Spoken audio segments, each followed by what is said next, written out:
நடிகர் அஜித் குமார் நேர்காணல் திரைப்பட விழாக்களில் பல ஆண்டுகளாகவே கலந்து கொள்வதில்லை. சமூக வலைத்தளங்களில் கூட அவர் இருப்பதில்லை. சினிமாவில் நடிப்பதை தாண்டி தனது தனிப்பட்ட வாழ்க்கை கார் ரேசிங் என தனக்கு பிடித்த துறைகளில் பல்வேறு பங்காற்றி சாதனைகளை படைத்து வருகிறார். சினிமா, மோட்டார் ரேசிங் துறையில் சிறந்து விளங்கி வரும் அஜித் குமாருக்கு ஏப்ரல் 28 பத்மபூஷன் விருது குடியரசுத் தலைவர் திரௌபதி முர்முவால் வழங்கப்பட்டது. மனைவி ஷாலினி, குழந்தைகள் அனுஷ்கா ஆத்விக் மற்றும் அவரது குடும்பத்தினர் நெகிழ்ச்சியுடன் அஜித் பத்மபூஷன் விருதை பெறுவதை நெகிழ்ச்சியுடன் பார்த்து பெருமிதப்பட்ட காணொளி புகைப்படங்கள் வெளியாகி வைரலாகி இருந்தது.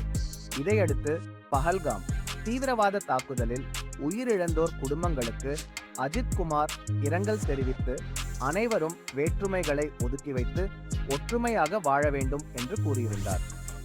இந்நிலையில் தற்போது நீண்ட நாள்களுக்கு பிறகு ஆங்கில ஊடகமான இந்தியா டுடே ஊடகத்திற்கு முழு நீள நேர்காணல் ஒன்றை கொடுத்திருக்கிறார். அதில் பல்வேறு விஷயங்கள் குறித்து மனம் திறந்து பேசியிருக்கிறார் அஜித் குமார். அதில் பத்மபூஷன் அஜித் குமார் என்று அழைப்பது எப்படி இருக்கிறது என்ற கேள்விக்கு, இன்னும் மனதளவில் மிடில் கிளாஸாகத்தான் என்னை உணர்கிறேன். பத்மபூஷன் என்று சொன்னால் இன்னும் என்னால் நம்ப முடியவில்லை. இந்த பத்மபூஷன் விருதை வழங்கிய குடியரசுத் தலைவர் திருமதி திரௌபதி முர்மு அவர்களுக்கு நன்றி. பிரதமர் மோடி அவர்களுக்கு நன்றி. இந்திய அரசாங்கத்திற்கு நன்றி. திரைப்படத்துறை, மோட்டார் ரேசிங் துறை, சென்னை ரைபிள் கிளப் என அனைவருக்கும் நன்றி.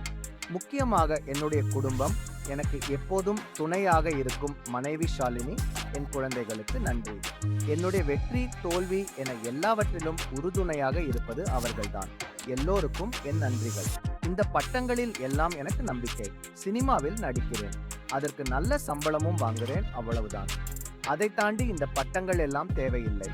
சினிமா தவிர தனிப்பட்ட வாழ்க்கை, எனக்கு பிடித்த வேறு பல வேலைகள், கனவுகள் இருக்கின்றன. அதனால் அஜித் குமார், ஏகே அஜித் என என் பெயரை சொல்லி கூப்பிட்டாலே போதும். எனக்கு பிடித்த வேலைகளை விரும்பி செய்கிறேன். என்னை எவ்வளவு சாதாரணமாக வைத்துக் கொள்ள முடியுமே அவ்வளவு சாதாரணமாக வைத்துக் கொள்கிறேன். மக்கள் என் மீது அதீத அன்பு வைத்திருக்கிறார்கள். நான் எந்த துறையில் என்ன செய்தாலும் ஆதரவையும் அன்பையும் அள்ளித் தருகிறார்கள். அவர்களுக்கு நன்றி கடன் பட்டிருப்பதாக உணர்கிறேன் என்று பேசியிருக்கிறார்.